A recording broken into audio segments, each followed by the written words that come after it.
The movie studios release their Oscar contenders in December, then they wait until summer to release their big blockbusters. Between December and May is when they give us the films they have no faith in. The Wolfman, which was released this weekend, fits into this sort of movie season limbo perfectly. We saw it Monday night thanks to Harry Knowles at Ain't It Cool News, and he brought in producer Scott Stuber to do a Q&A after the film. You can find any number of blog posts discussing the rumors for this movie's production, and that should give you a good indicator about what kind of problems the Wolfman has. But the fact that it's getting wide release despite all the troubles it's been through is a testament to the good things it has to offer. 3 weeks before the movie was scheduled to start production, the original director walked out due to budget disagreements. That director was Mark Romanek, an MTV music video director whose only feature film so far is 1 Hour Photo. Danny Elfman, who was the film's original composer, had completely finished the score before they decided they needed to do reshoots in May. So they brought in Paul Haslinger of Tangerine Dream to completely redo the score. But Danny Elfman convinced them to hire Conrad Pope, who's a regular collaborator with Elfman, to finish the music. From the beginning they hired Rick Baker to do practical effects for the movie. Rick Baker is one of the geniuses behind the practical effects for An American Werewolf in London.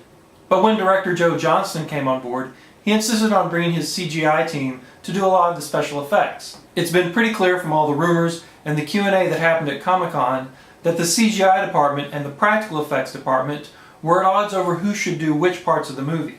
Because of these problems and more, The Wolfman has had at least 3 previous release dates, and it feels like a compromise between the creative parties involved. The cinematography is very old school, paying homage to the classic Universal monster movies, but there are several scenes where that classic look and feel clashes with the CGI.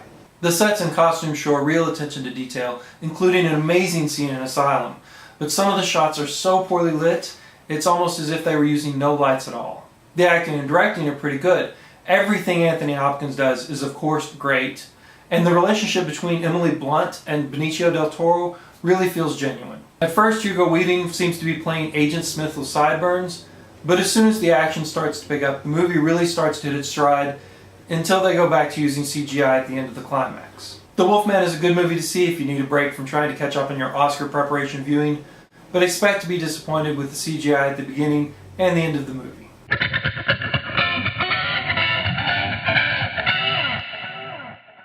I've got my fingers crossed that we get into early screenings of Hot Tub Time Machine and The Ghost Rider, and if I have enough time before we leave for New York, I'll do a review of Shutter Island, which is being released next weekend.